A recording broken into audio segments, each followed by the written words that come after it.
გაფერტუნაიცია თამაშებენ და გაფერტუნაიცია კეთებენ. სასწრაფო გამეიზახეთ სასწრაფო დროზეთები.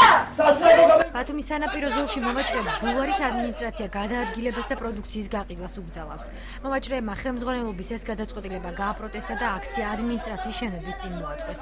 თუმცა ისინი შენობაში არ შეუშვეს, მათთან შესახვედრად პასუხისმგებელი პირები გამოსულა. რატო უნდა აგვიგრძალონ? არ გვეუნებიან, არც უფროსები გვეუნებიან. მოვედი რომ აგვიგრძალონ, რატომ არ გვეუნებიან? რა მიზეზი ხო უნდა ვიცოდეთ?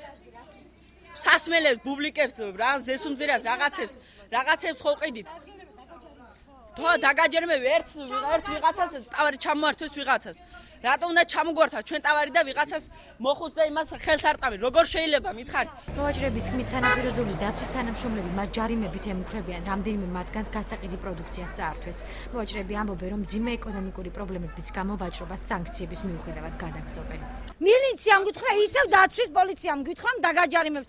ჩვენისთანაც ქალბატონს 40 ლარის ტავარის ასმელი ქონდა გამოართვა და დაიტოვა. ბულვარის ადმინისტრაციის უფროსი ამბობს, რომ თუ კი ზომები დროულად არ იქნა მიღებული, გარემოვაჭრეების რიცხვი გაიზრდება, რაც დამცვენებლებს დისკომფორტს შეუქმნის. მისი თქმით, პლაჟზე ნივთები იკარგება, ასევე ხშირია ტურისტების ინტოქსიკაციის შემთხვევები, თუმცა ამის მტკიცებულება ვერ წარმოადგინა.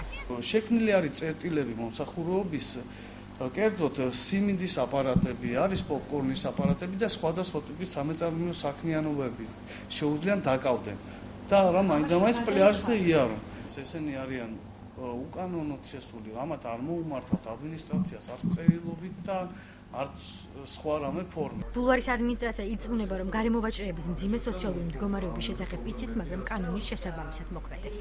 რა თქმა უნდა, უკანონოდ ვაჭრობას რაღაც სპეციალური სამსახურები გააკონტროლებენ, მაგრამ ჩვენ მივიცემთ და ავყვალიანებთ იმ კანონით გათვალისწინებული ზომებით, როგორ არ დაჯარიმებით, მაგას ჩვენ ვერ დავაჯარიმებთ.